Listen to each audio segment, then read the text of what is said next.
There are other women at the table. What were you offended by? Let's hear it. Okay, well, I'm glad that you asked. I was offended by him calling himself the father of IVF and then saying that Senator Katie Britt is young and fantastically attractive, as if that's relevant at all to her concerns about her friends who have used fertility treatments in order to become pregnant. I was offended by the fact that he was asked by a voter, why is the government involved in women's basic rights? And he answered with saying, I think it's great.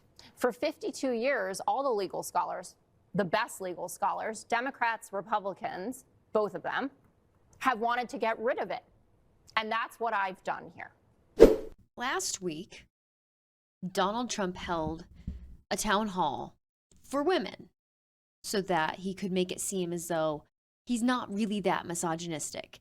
And he kicked it off by showing that he's misogynistic. And if you think Jessica Tarlov was being dramatic in that clip that I just showed you, let me show you another clip real quick, and then we'll talk about it. Amber Thurman's family have come out on a press call, and they're doing what's called a pre-buttal 2-hour town hall right now. Oh, that's nice. Yeah?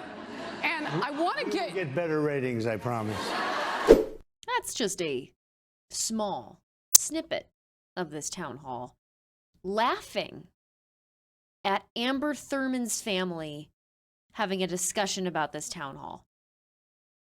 Amber Thurman died of medical complications because she wasn't able to access an abortion when her pregnancy became dangerous. And his response, which should have been something along the lines of, at the very least, my heart goes out to the family. That was a very tragic incident and situation. Instead, his response was, don't worry, we're going to get way better ratings than they're going to get. We're going to get more viewers, we're going to get better ratings. And he made a joke out of this woman's death and her family's thoughts and opinions on it and how they're grieving. This town hall that Fox hosted of women were laughing at that joke. We're laughing at the fact that women go through medical complications and cannot access the health care that they need because of the pro-life movement. It is sick. It is dystopian. And this town hall was marketed as just a town hall for women. All women. Any woman. Anyone could come and join this town hall, regardless if they were Republican, Democrat, what have you. But now, Fox presented this town hall as just an all-women's town hall, general voters. Never in their press release did they say who was going to be sitting in the audience. But in reality, the room was not only full of Trump supporters, people who are voting for Trump, but also people who are officially part of Republicans' women's organization. In fact, the first person who asked a question, she presented herself as Lisa from Milton, Georgia. She's actually Lisa, president of the Fulton County Republican Women's Group. ooh, yeah, it was a stacked audience. A real town hall full of real, actual, randomized women who decided to show up would have eaten him alive. So that was the first tip-off to be like, who's laughing at that? Why are you all laughing? Why is no one upset? I know women. I know lots of women in my life. I know Democrat women. I know Republican women. Many of them, most of them, if not all of them, the ones that I know, would not have laughed at that. But wait, it gets worse. But I think the most egregious thing that happened in this town hall was that in one of the questions by a woman named Alicia, in the middle of her question, she said the following: I voted for you this morning. I hope they counted it. Something along those lines.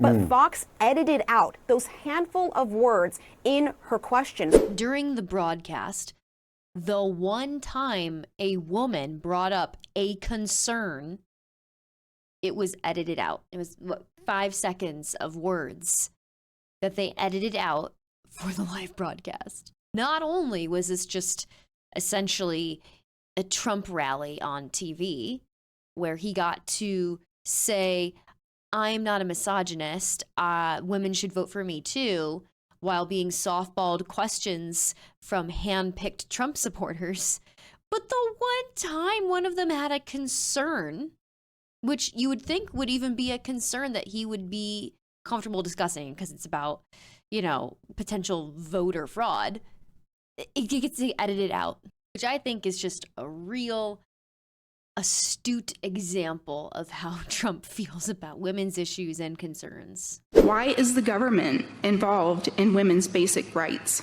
Right, good. I think it's great, and I'm glad you asked it.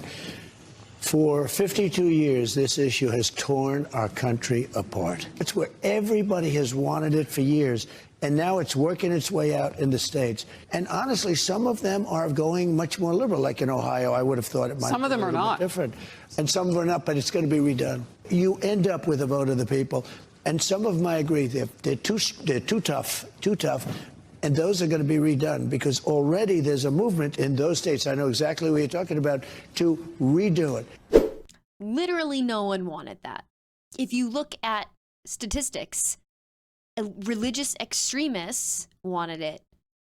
No one else, according to the Pew Research Center. But you can just lie these days and no one fact checks you. And if they fact checked you, then they're woke and you can't believe science or whatever it is excuse they come up with. But it's his donor's agenda. So this has been his sticking point since way back in 2016. Maybe you can prove me wrong, but I don't think that you're a friend to women. I knew I shouldn't have picked her. I knew I shouldn't have picked her. So if you become president, will a woman make the same as a man? And do I get to choose what I do with my body?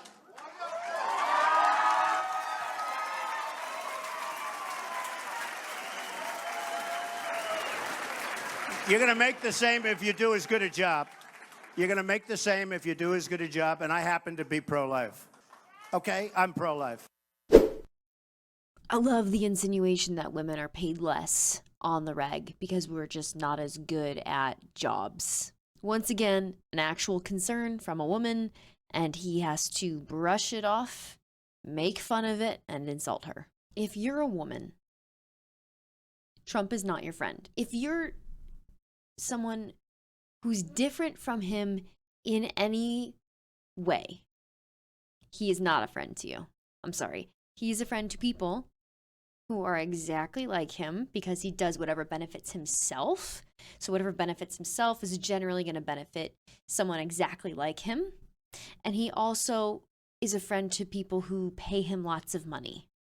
And none of those people are a friend to you.